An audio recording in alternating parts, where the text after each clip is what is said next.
Every episode we cast real talk, real tools, wisdom on the fly. Tune in, geek out, reach for the sky. FPK, Future Proof Knowledge Podcast.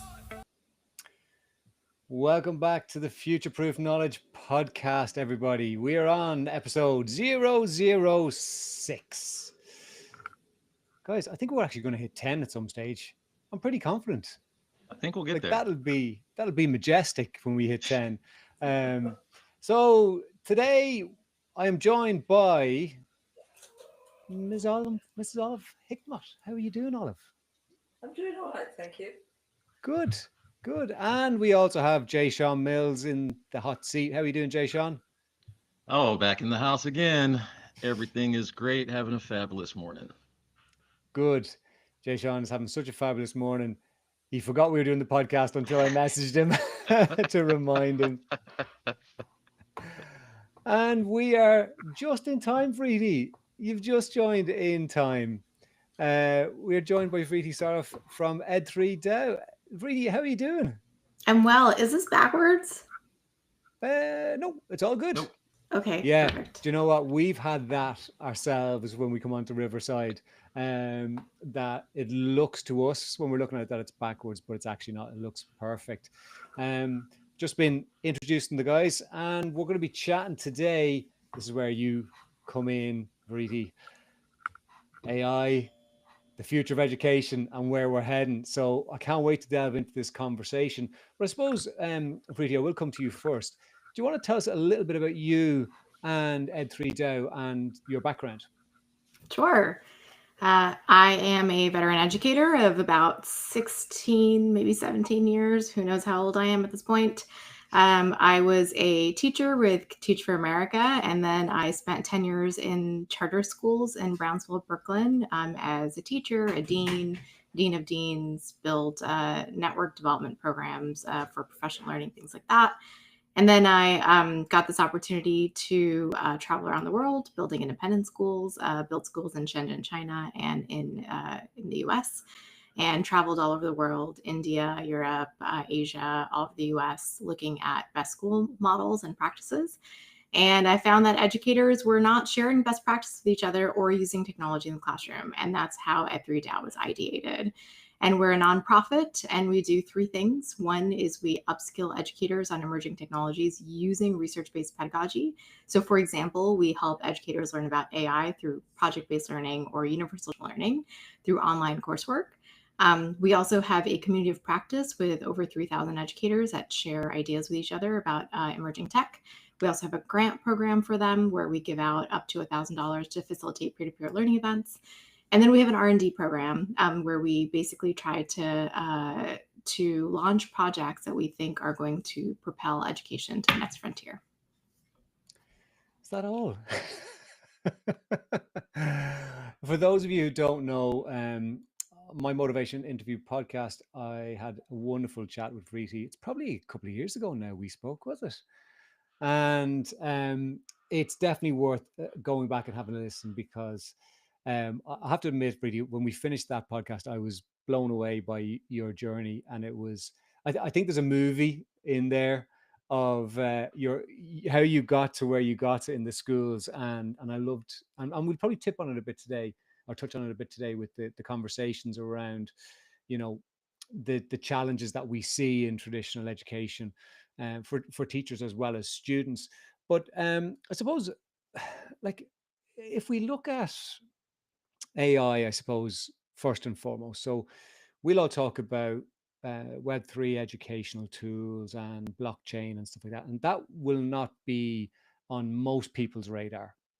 But AI is definitely on everybody's radar. It's just exploded over the last year. And essentially, AI has become, for me, the next iteration of the internet. It's the same conversation. So people will demonize it in the same way they'll talk it up. And like with the internet, there's probably more good than bad, but there's still going to be challenges to it. But I suppose, really, when you're talking about amplifying programs through the Ed3 DAO programs that you're running, like, are you seeing are you seeing educators come in with a real interest to learn more, to try and improve the overall outcomes for the children? Or are they coming in afraid, going, I have to learn what's going on, otherwise, like, I keep getting here and my job's going to be cut and there's going to be a robot teaching my class in a few years' time? Like, what are the motivations coming in for you guys? Educators, I think most educators come in with really good intentions, right? I think educators are educators because they really care deeply about children and they care deeply about outcomes. There are some educators that perhaps are just doing it as a 9 to 5 job, but most educators really care about what they're doing. It's not a glamorous role. It is really hard work. It doesn't get paid very well. So if you're not in education for the right reasons, then probably go do something else, right? So I think most educators come into the AI conversation wanting to learn more because they want to optimize the outcomes for their students and for themselves. I think educators want to do their work more efficiently. They want to be more productive. They want to live a balanced lifestyle so that they're not burnt out for their kids. So I think for the most part, educators are coming into it from the right perspective. Now, the difference there occurs when their systems, whether it's their district level or their school systems or whatever region they're in, is banning tools or is ostracizing tools or is creating some negative models for AI tools because they're afraid the way that the way that students are using those tools. There's this huge conversation in AI about cheating with AI. And the main conversation is, how are students going to be able to do their assignments with integrity if they have AI at their fingertips? And the conversation there often is, let's take away AI because we need to preserve our traditional models and our status quo for education because it's the way that it's always worked and it's the way it works best. But that's the conversation that really needs to change. We need to figure out, how do we actually acclimate education and evolve education to the emerging tech that exists so that students can use AI to do their assignments, but they're actually different assignments that require AI or that require them to use their critical thinking in conjunction with AI rather than just giving the assignment to AI. If an assignment can be done by AI exclusively and a student is not asked to critically evaluate it, then it's a bad assignment, right? So I think the conversation here is from a few different perspectives. One is, how are the systems really changing to accommodate this new technology? And how are we actually emphasizing the need for critical thinking and social awareness, emotional awareness, all of that kind of stuff? And how are we helping educators move that needle for the evolution of education rather than just preserving their roles as is and using AI primarily for efficiency or administrative uses? Yeah, that's really important. I think I agree with you. Like, most teachers who come into the profession are very enthusiastic. They want to do right by students. They want to try and be that person who can really help amplify a young person and show them that there are different directions that they can go. And I think I must have been watching the news probably about 6 or 8 months ago, and they were talking about AI and in universities, and they were on the rant of, everyone's cheating. Every student is using AI to create all their assignments, and that's what's happening. And they spoke to a professor who had completely embraced AI, and he said, well, what's the point in fighting a tool that there is no fighting? So he did exactly what you described. Instead of saying, don't use AI, he was saying, go use AI to actually write this essay for you, and then go and fact check it and make sure that what it's suggesting is actually true. So they were still doing the research part, but they were coming back and then critically evaluating. And the results were really interesting, because the amount of them who were coming back and going, I found 1, 2, 3, 4, 5, 6 different mistakes. Well, that's really powerful. Yeah, I Really, really think there is powerful. a caveat to that. I think what you're Mhm. saying is totally on point, and we should really rethink the way that we're doing education generally. I think the caveat is there are some fundamental skills that students need to learn before they use technology to learn them. So for example, like a kindergartner shouldn't be asking an audio enabled AI agent to add for them. They should learn the fundamentals of adding first. Or like, essay writing or just writing in general, people should learn how to write strong sentences before they actually have AI generate their content.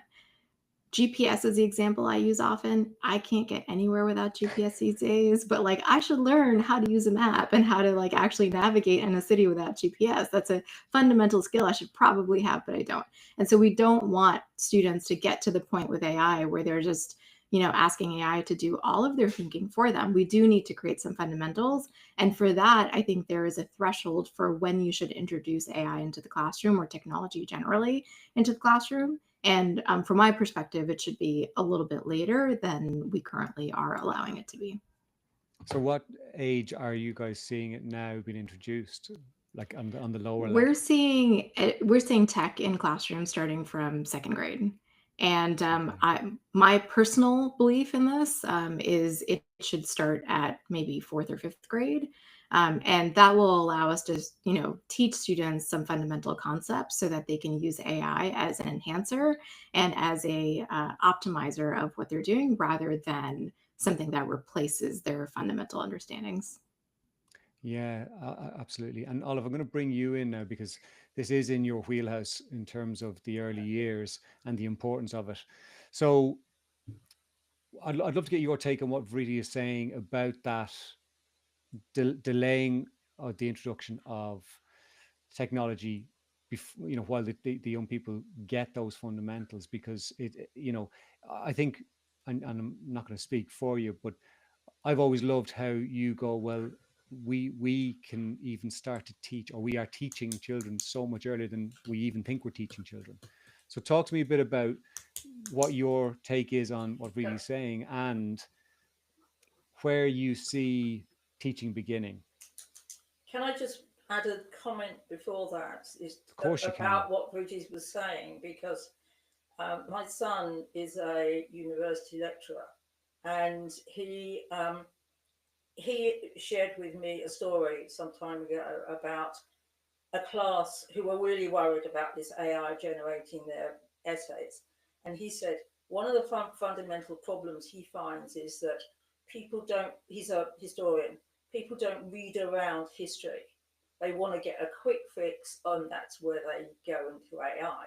But he said there's one lecturer he had met who is, who says to them, please go and get this off of AI. And now your homework, if you like, your essay, is to critically appraise what the AI has done. And so that gets over the problem of reading around the topic, because you can get lots of information really quickly and really easy to digest, which is probably what the students have come in trouble with, is that it's so much of it, and actually improving their critical skills. So I thought that was quite impressive myself. Yeah, absolutely. Right, I'll now get back into the question you asked me before I forgot that one. Yeah, I spend my life working with neurodiverse students who I refuse to call neurodivergent anymore, because we're all neurodiverse. And I think there is incredibly useful stuff for people who are neurodiverse. I mean, I spent 50 years being poor at literacy, and then I discovered how to do it easily. And so I still use things like ChatGPT and Grammarly to improve my literacy, because I can read and spell perfectly well now. But because I missed all those years in school when I didn't actually know what was, they talk about sentence construction, and I was having trouble reading a word, let alone a whole sentence, or constructing a whole sentence. So actually, things like ChatGPT and Grammarly have been a really useful secondary thing for just improving my literacy. And I'm quite happy with that. But I would have hated not to be able to read and spell. I mean, the difference that empowering learning made to me was that I went from dozing off reading 2 pages of a book to reading a 350-page book in a weekend. Boom. That's the difference. Learning how to do it for yourself is concerned. And people say to me, well, AI is going to take over all this stuff, so we don't need to spell and read. And I go, no. You go to an airport, you want to know when to get on the right plane. I have a dyslexic friend who actually managed to get on the wrong plane and end up in the wrong country because they didn't check his details well enough. But you want to be able to the real nuts and bolts. You want to be able to spell and read properly, and we know exactly how to teach people how to do that who are potentially really clever visual thinkers who have not learnt the way they were being taught. I'm not sure if I've answered your question or whether I've gone off on one. No, you have. And Jason, I'm going to come to you because given your experience with your son and having to find different avenues that you can utilize to help him learn the way he learns best, because I could imagine there's just no chance you're going to be able to get him to sit down, be quiet, and take on board what a teacher is saying. So, like, has there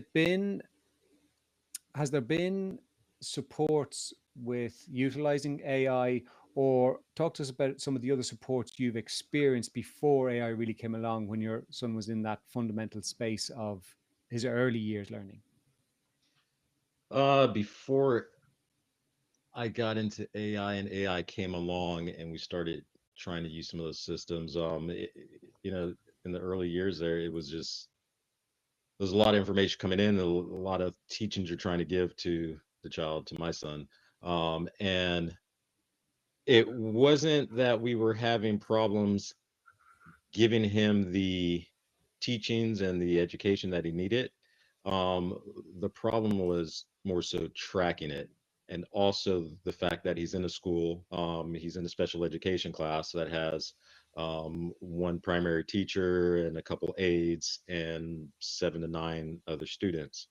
So uh, the teachers and the aides can't really see what each student is doing all day long and see where they're falling behind or what they're picking up. Um, Once I learned AI and started um, speaking with the teacher and having a new IEP meeting and implementing some of the AI tools that I wanted to use with them, then that really helped things out because they were able to not so much let him free on AI because it's not something that he's necessarily using, but it's a tool that they're able to use to put the to track his information and to see how many words he got right in a session, how many times he had to take a activity break and stuff like that, and being able to get all of that data and that information processed by AI to start to recognize patterns has been amazing. The first 5 years of ABA therapy, uh, it was just a guessing game on what the triggers were. Since we've had AI and I've been able to use the data and put the data in there, it's actually, I've been using the same AI model that I um, developed for about 2 years now for things for my son, and it's gotten to the point where it's predicting behaviors and it's seeing the triggers and it's letting me know, hey, this is a trigger that we didn't know about before, based off from all this data, and we've seen these changes. So for me, it's not so much the AI used from my son, it's the AI as a tool for the educator and for me to be able to utilize the best of analytics and being able to decipher trends and triggers out of that information, which the human mind, I don't think, can process that fast to pick up on those type of things, but AI has been able to do it fantastically. And like I said, the one AI that I've been using for 2 years, actually, I feel like it's turning human because it's growing and it's understanding and it understands him You can ask it a question about other topics that's not about him, and it's the dumbest AI in the world. But about him, it is on point. It knows things that we didn't realize were going on. So I think it's invaluable. And again, like Olive, I don't know if I answered your question or went off on a tangent, but that's what I got for you.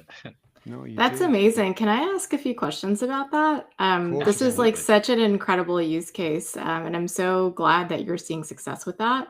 So, is this like a localized LLM that you've trained on your son's data, or are you using like OpenAI or something that's connected to the internet still? Yeah, so I'm using OpenAI, and one of the things that most people they hear AI and the first thing they think of is GPT. And Chat GPT is a nice interface. It's a chat profile, has, everyone's used it. But OpenAI has so much more. So if you go into OpenAI, their playground, you can actually train your own AI agents, where you can give them their own personal knowledge base to where that's the knowledge that they're gonna You're speak talking about about the and use. GPT creator? GPT creator, yeah. Okay. So I 2 years ago I went into the playground and started playing around, and I took all of my son's medical records, all of his ABA therapy records, all of his school records, his homework. I took everything, scanned it all in, put that into the knowledge base, and I have the prompt has been an ongoing thing over 2 years. I keep adding more stuff to it. Look for these things. Look for this type of action. So it is a it's kind I guess it would be somewhat of a private GPT because no one else has access to it, and it's working off from the data that I fed it. Yeah. So when educators are using AI, not a lot of them know that they can train their Hmm. AI to work the way they need it for their classroom. And that's where there just needs to be more conversation, and people need to be better educated on what AI can do. I see these commercials on YouTube all the time. You're 50 years old and you're using Chat GPT for recipes when there's 15-year-old kids making $1 million businesses using Chat GPT. What's the disconnect here? There's so much more to AI than just question answer. The automation process, the data analytics. I think that's where AI really shines, and that's what's going to change the way we do things. Now, it's fun to create images and create little stories and stuff like that on ChatGPT, but when you really get a chance to put in your knowledge base, it really opens the door to what ChatGPT or what OpenAI and AI is really meant for on a large What scale. what might you tell other parents or educators that are concerned about data privacy with GPT creators? Um, I'm kind of a different. I've got a different thought on that. I don't care about privacy. Coming from the neurodiverse background and having a son with autism, privacy is a hindrance. Um, Educators don't want to share information with doctors without having permission because it's private. Doctors don't want to share information with educators because it's private and HIPAA, and parents are stuck having to go reach out to their teacher and then go reach out to the doctor and play the middleman, and then things get lost in translation and it's not all accurate information by that point. So having a AI model, data privacy, what is somebody going to find if they did access that your son has autism and you're having behavior issues? And there's really, I don't think of privacy. I try to just put privacy out of the whole picture. My AI in the creator side is pretty private. I mean, somebody would have to be a super genius coder to be able to get into my actual creator AI. So I don't have much concern there.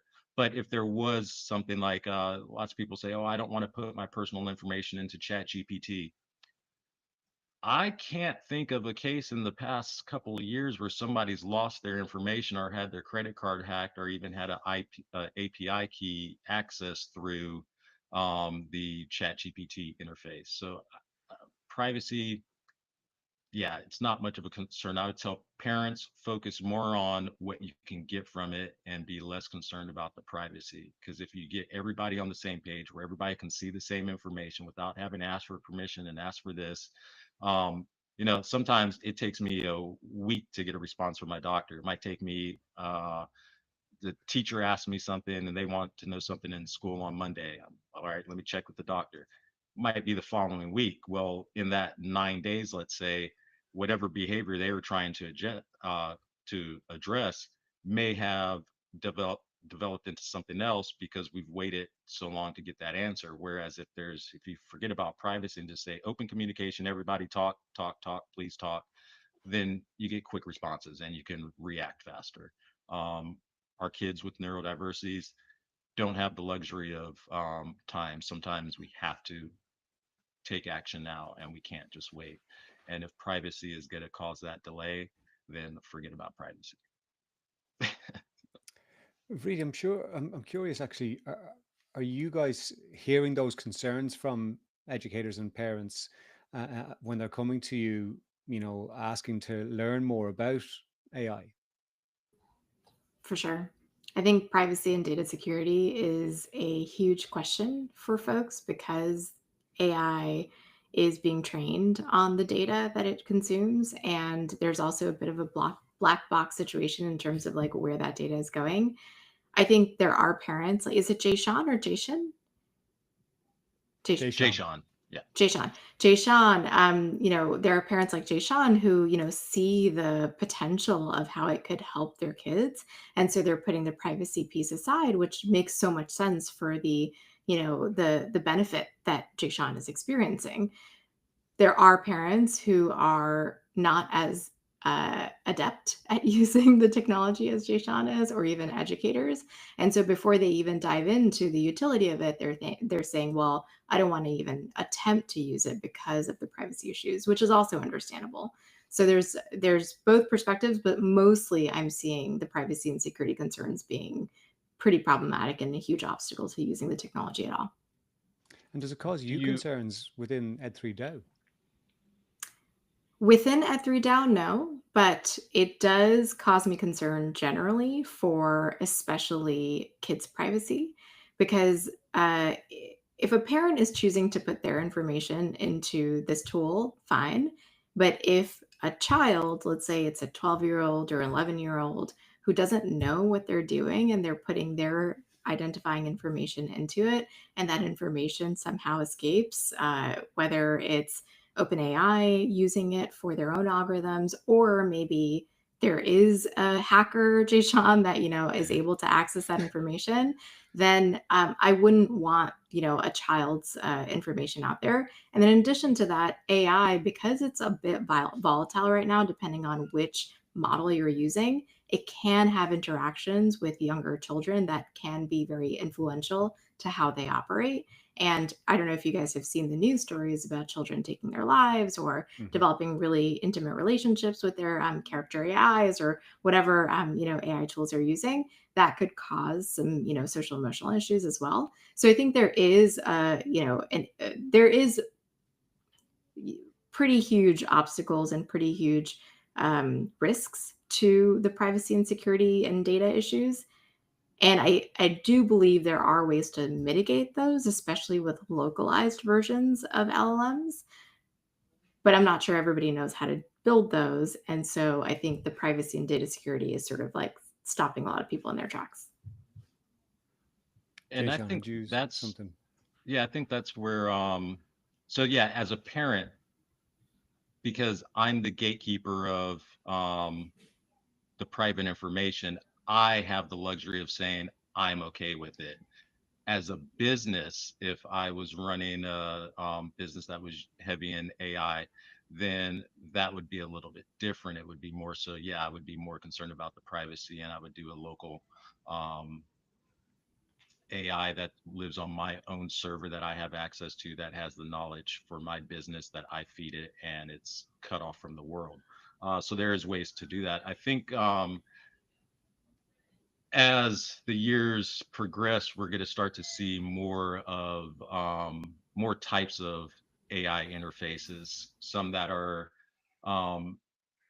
designed for kids that won't give certain information, and that goes into the training. So again, if you're a parent listening and you want to try your own AI, I would recommend OpenAI. Go into the creator platform, and that gives you a little freedom to make it more personalized.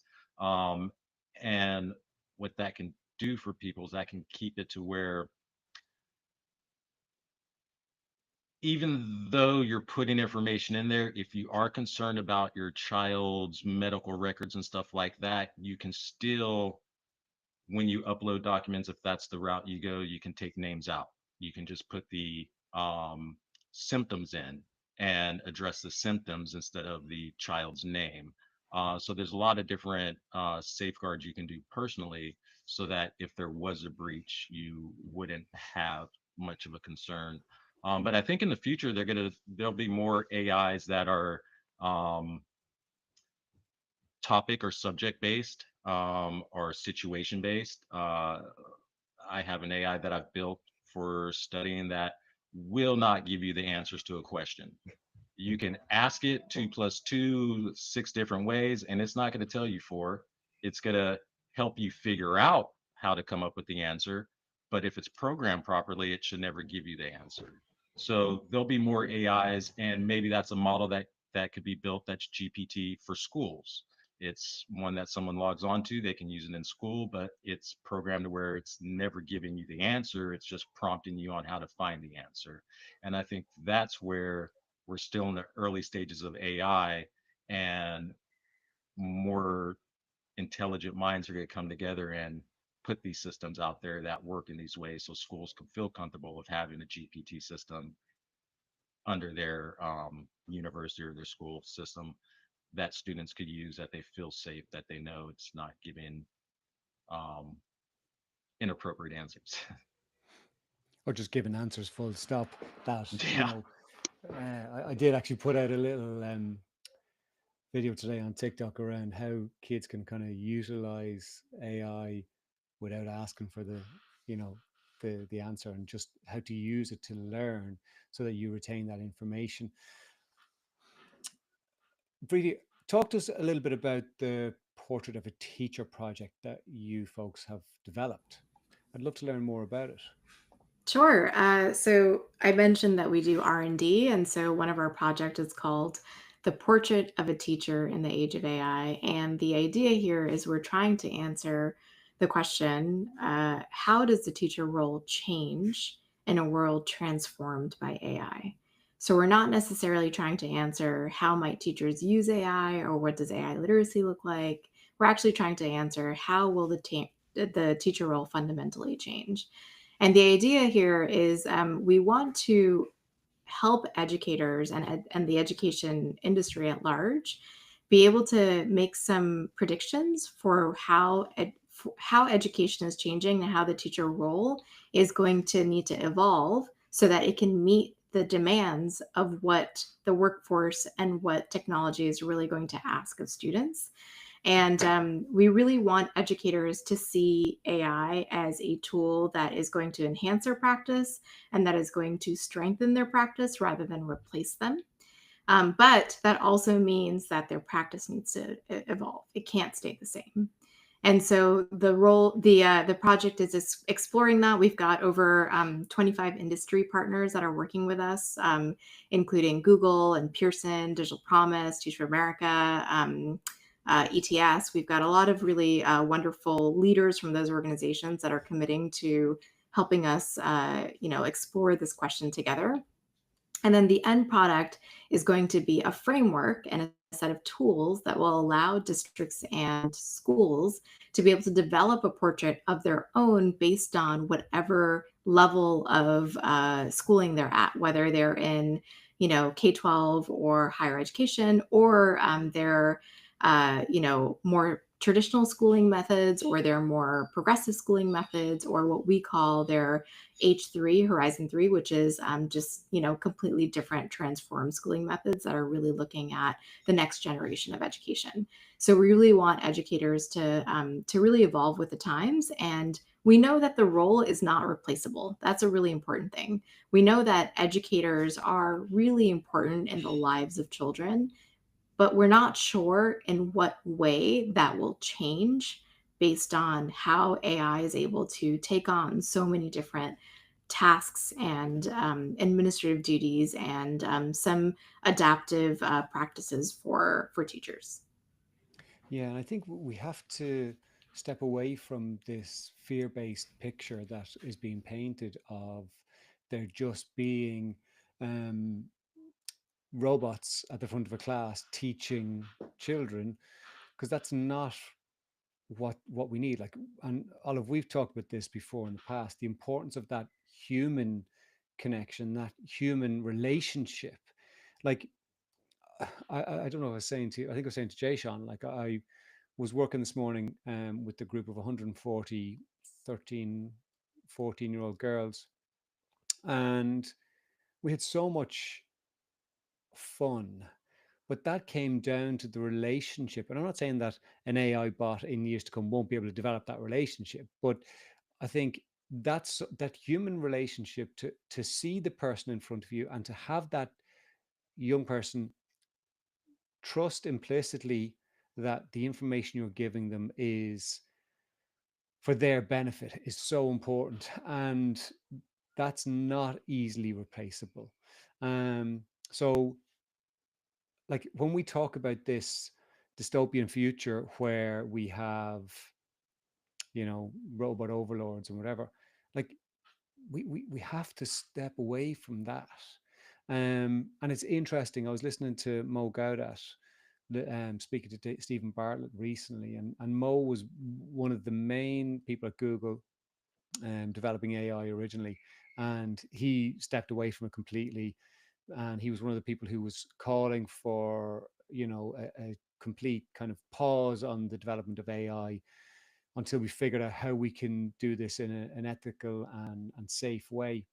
But recently, in his most recent conversation with Stephen, he was saying he's kind of changed his picture of the overlords into, we'll probably go through a difficult phase within the next 15 years in terms of jobs. So there'll be job losses, but he believes we'll come out the other side to a human utopia where humans have more time to do the things that they enjoy, that they don't have as much pressure on them um, to go to work and do 40, 50, 60 hours a week, that they'll be able to spend time with loved ones and things like that. So it's interesting how even those who were in the know and had a lot of concerns are starting to see that there are other opportunities or possibilities coming along, which is so important. And unfortunately, Vreeti has dropped off. But I love that idea of the portrait of a teacher project that they're building, because like not every teacher is going to be the same, and not every student or group of students from different areas need or need the same teacher as everybody else. So if we can get districts or counties or nationally the educational departments to come and go, okay, in this area, this is what we see as the type of way of teaching these young people that could be more beneficial to how they learn best. That's going to be so powerful if they can come on board. And I suppose my next question for Reedy was very much around what kind of resistance she may have experienced, or they Ed 3 DAO may have experienced in having these conversations at the government level. Because, and Olive, I'll come to you, because we both know how much fun it is whacking your heads off the brick wall that is the departments of education in the United Kingdom and Ireland. Like tell us your experience of trying to bring something that is slightly out of the traditional way of working to government level, and maybe some of the challenges you've experienced. I'm going to chuck a few things in here. I think it's a great opportunity for creativity. Absolutely enormous if we could work out how to do that.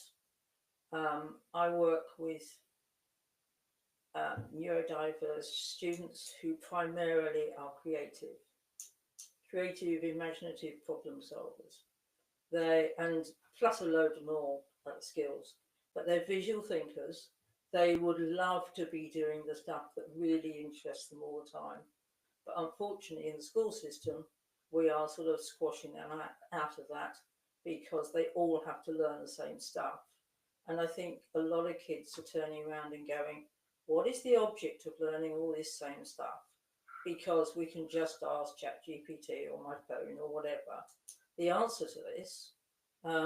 We don't need to be bogged down in having to memorize all this information. And these are the kids that have got these extraordinary creative skills, which I have to say the world needs. And what we want to do is to nurture those and maintain them and develop them. And I think AI has got that opportunity in the classroom of getting kids to do the stuff that really interests them. That's one thing. I've forgotten the rest of the answer. I will say one comment is that I'm extremely old, and I was personally involved in implementing the internet. And I think everybody had the same panic then. Where I worked for just prior to the internet was installing remote access to mainframe computers all over the country. And I happened to work for GEC, which had hundreds of subsidiary companies. And we started sending payroll data for over the internet and getting pay slips back again. And I'm sure there was equal panic then, but people would, their bank details would be on there and blah, blah, blah, blah, and it would all be impossible. And of course, it's absolutely normal now, which is a good many years on. But I think it'll go through the same sort of panic. But I think if we could get those creative kids to be part of solving the problem, whatever definition you have of kids, as whatever age, I think it would be invaluable.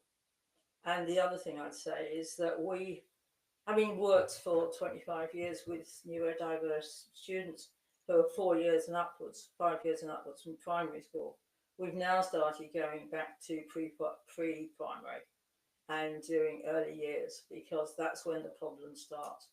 And the work I do on dyslexia is, that was Alan's question, was how do you get that stuff into education, into the powers that be?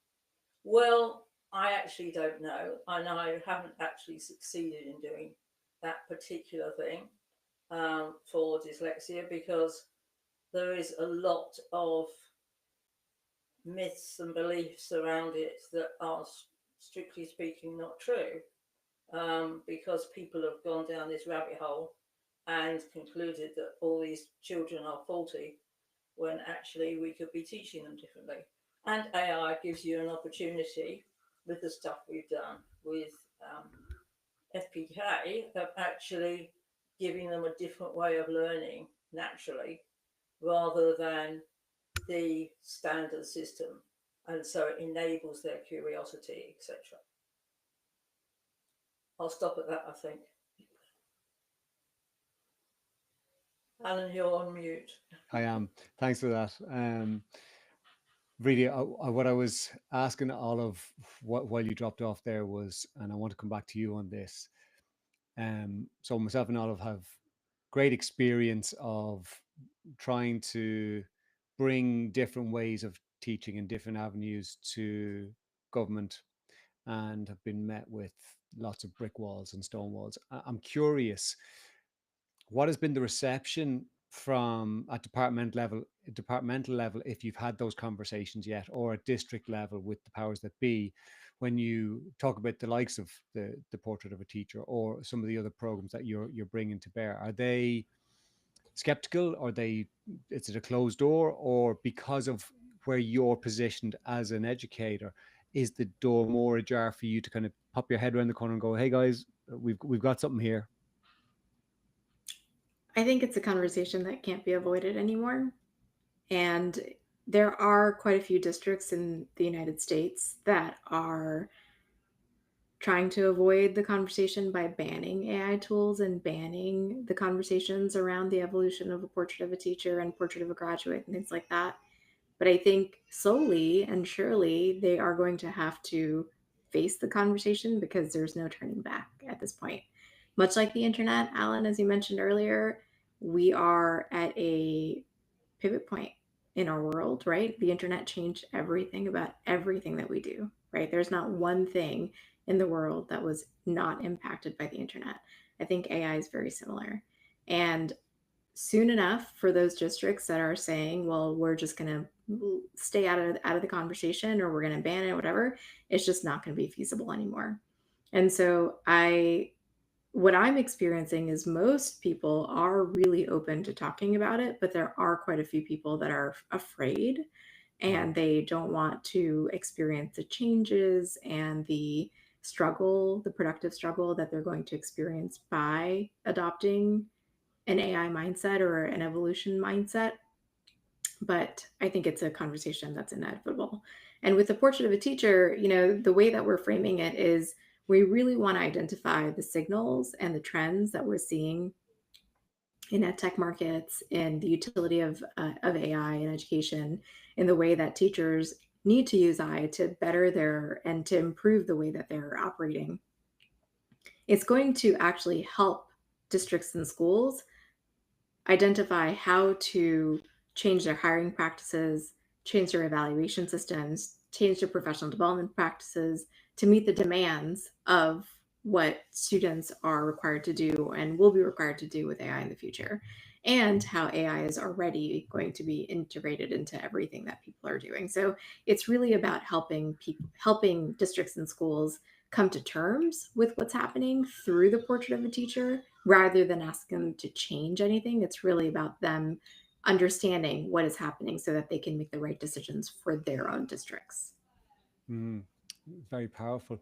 I think as well that young people and children are very different. I think they are exposed to so much more information and knowledge that they have developed their brains are developing maybe in certain areas a lot quicker than what teaching practices have been able to keep up with.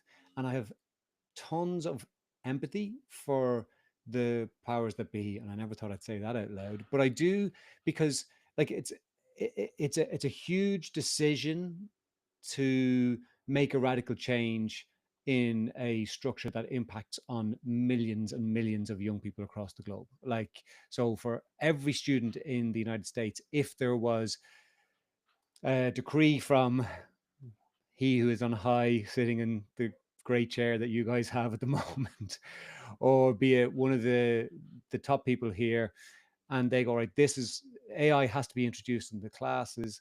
Like, it's not that easy to make those changes, and the systems have to be able to work with and maintain those.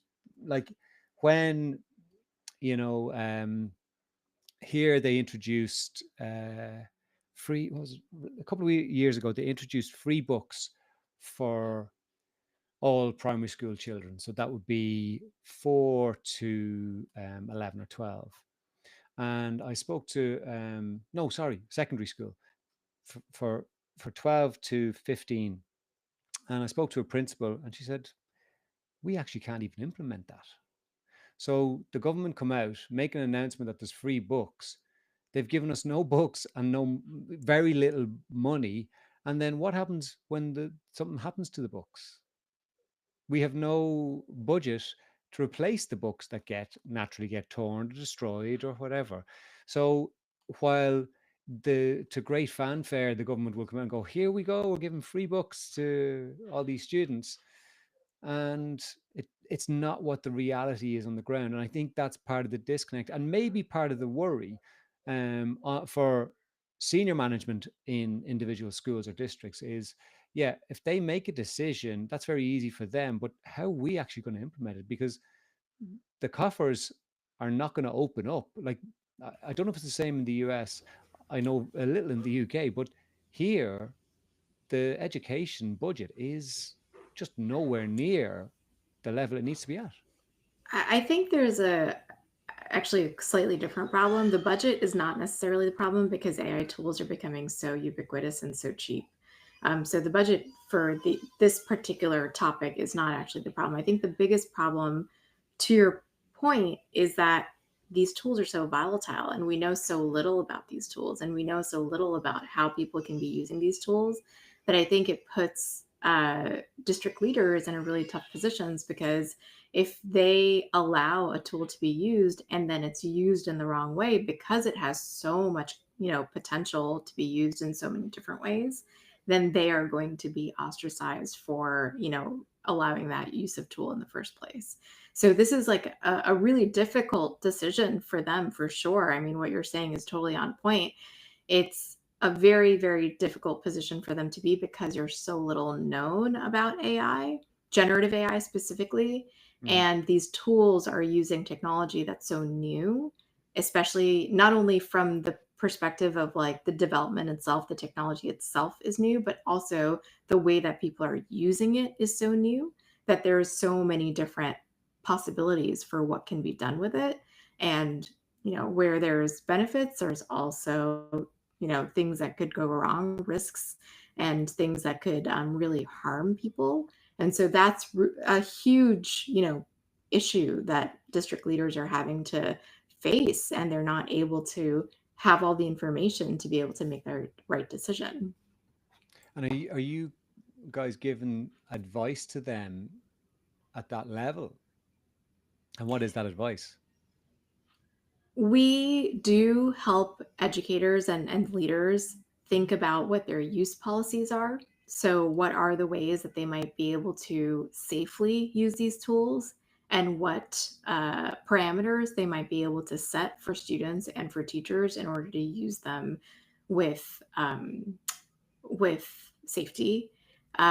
There's honestly there aren't many things that you can say to a student that are going to be followed in the end. So like you can't necessarily say like don't use this tool in this way and then they won't use it, So the thing that we're actually really emphasizing is less about safe use measures or policies for usage of tools, because all of those things I think will evolve with the way the evolution of the tools themselves. It's really about building critical thinking skills in students and in teachers. It's helping them understand, how do you actually evaluate whether a tool is biased? How do you evaluate whether a tool is harmful? What kind of conversations should you have? What should you report? Things like that really create good digital citizens, both from, again, an adult and child perspective. And the more that we can teach that to our students and our teachers, I think no matter what technology comes our way, they're going to be able to use it wisely. That conversation obviously is really hard to have, because oftentimes teachers, the adults in the classroom, haven't actually been trained or haven't actually learned how to do critical thinking themselves, right? And so it's really about making sure that the adults are understanding how to develop those skills themselves so that they can develop those skills in students. And then I think there's going to be less fear with all of these tools, because if you're using, sound judgment, moral thinking skills, critical evaluation skills, social awareness, emotional awareness, and being able to use tools, then I think it's going to be less of an issue no matter what tools come our way. Absolutely love that. Olive, you're chomping at the bit there to jump in. I totally agree with her. And but what I would like to add to it is there's a parallel going on here. When I teach children who are neurodiverse, the me teaching them is okay; they can get it. The parents trying to teach them, they can't get it because it was never in their bag of tools when they were a kid. And even worse is the grandparents. We've actually got somebody now teaching grandparents about neurodiversity because that can be a huge block between a grandparent and a child and a grandchild when the grandchild's acting up and the grandparent thinks it the kid's out of control and awful and starts blaming their own children, because it was never in their tool bag. And I think the things that belong to the strengths of neurodiversity, which is things like creativity, critical thinking, problem solving, stuff like that sort of stuff, which was never in the parents' bag of tools or the teacher's bag of tools.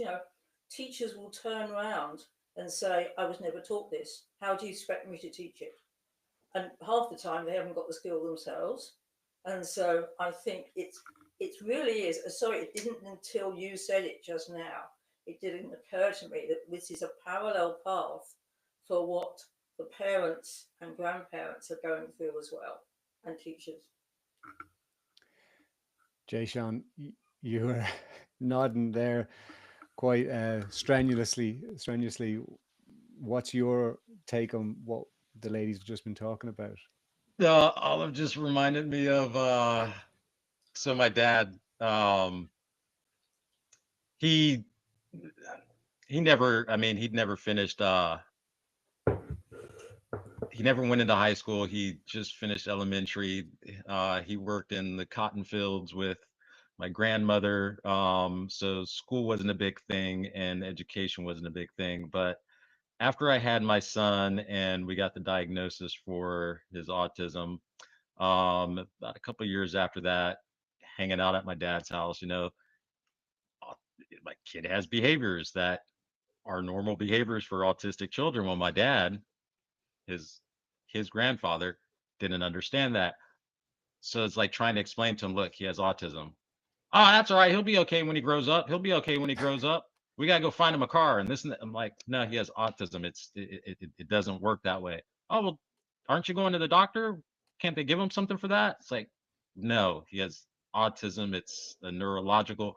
So yeah, I think it's great. I didn't know that they were starting to teach grandparents, but I think that's a great idea. And um, I wish I had had that back then to kind of teach him, and it still makes me laugh to this day. Some of the things he's said about my son, not knowing, just being who he is. So yeah, no, that's what the nodding was for. It just reminded me of his persistence that he'll be okay. Wait till he grows up. We'll buy him a car. We'll all go cruising around, and oh, don't worry about that autism thing. He'll grow out of it. It's Yeah. not a pair of shoes, Dad. I do think, like, ultimately, in all my years of working with children, like, children are the most forgiving people of their parents than probably anybody else. And like, so many, like the amount of times I've sat in a pub or a cafe with my friends, and they'll talk about, oh, I got a few slaps as a kid, and it did me no harm, and that's a whole other conversation though. But they turn around and go, my parents knew no different. And that's something I've heard so often over the years. They knew no different. And I think in this respect, it's absolutely true. We don't know what we don't know. And at least that's Lisa's mantra when she's on. She talks about, I don't know what I don't know. And can we really criticize educators? Can we really criticize parents or grandparents when they don't fully know?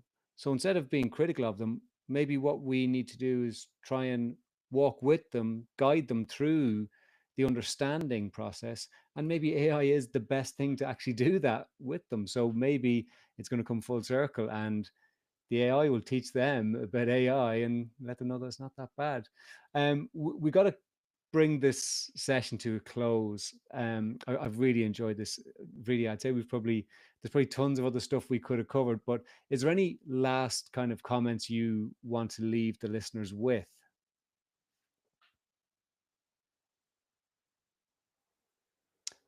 Frozen.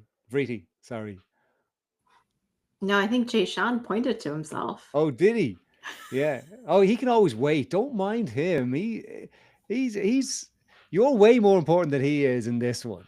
He knows his place. I actually beg to completely differ in that. He's probably the most important person on this call because he is the one who's actually building tools for his kid and actually seeing lots of success. And it's super inspiring what I heard today. So kudos, Jay Sean. It's awesome what you're doing. You know what? I think I'll just speak to that, which is you have to find a problem. You have to have a problem that you want to solve with AI. I think one of the biggest issues that we have with educators is they're trying to just replace what they're already doing with AI. So they're perpetuating the status quo of what already exists instead of actually enhancing the profession. And so it's really about finding those problems of practice and actually solving them with AI so that they're augmenting or they're really redefining what they're doing with AI. So I would say think less about how you can do things faster and think more about how you can actually do things completely differently with AI. Yeah, and I really love that, because then what we can do is each individual teacher can take it back to the ultimate spark that got them on the path to becoming a teacher, which is to help every single child who walks through their door learn. And what these tools can do is help you to help those children learn better than any other time in history, which is absolutely so powerful. So, really, thank you so much for joining us. I'm so happy we got to chat again, and I really hope we can have you on again soon. Olive, any final takeaways for you? I'm sure you probably have loads that you wanted to cover as well, but anything that's jumping out. When we look at neurodiverse students, we look at 40 strengths they have, and we can almost guarantee that they have got at least 25, 30 of the 40. Focus on the strengths. That's what I would say, that AI in the next couple of decades is not going to be great at, I don't think, unless the others can tell me I'm wrong, but things like curiosity, critical thinking, problem solving, I think those are the things to focus on. And as Bert says, the using AI to help children further develop those. We've been neglecting these for years, and we cannot afford to neglect them anymore. And we don't need to. That's the big thing. Jay Sean, I'm going to give you the final word because, as Vreeti said, you deserve it. So, what is your final takeaway from this whole conversation? Final takeaway from this whole conversation, I would have to recap on what somebody else just said. There has to be a problem. Don't just go try to reinvent the wheel. You can, it might be fun, might do something, but it's not going to be powerful. If you find a problem, use AI to figure out how you can improve or fix that problem. AI might not be the solution to the problem, but AI can help you brainstorm and find solutions to the problem. My biggest advice for anybody listening would be to try AI. Try Chat GPT. Something that I think more people feel a little more comfortable with is try Notebook LM.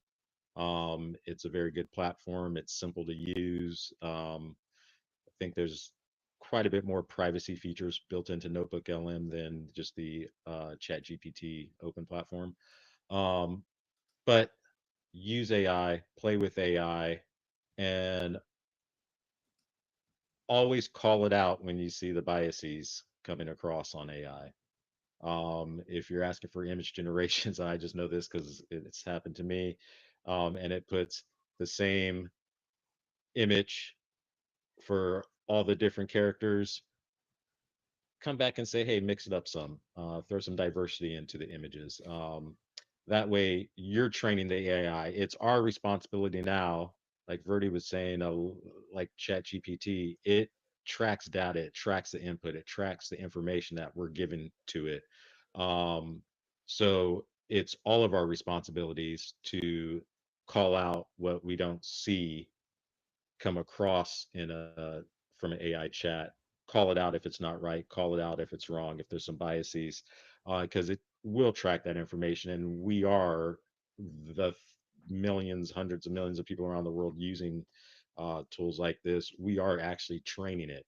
So put into it what you want to get out. You put in crap, you're gonna give us all crap. If you put in something good, everyone's gonna get something good out of it. So I guess that's my final note. Use AI, but put in what you want to get out. Thanks so much, brother. Ladies, gentlemen, and everybody in between, thank you so much for joining us. We'll be back again next week on the Future Proof Knowledge podcast. See you next Tuesday. Proof Knowledge Podcast, mind unlocked. With every episode we cast real talk, real tools, wisdom on the fly. Tune in,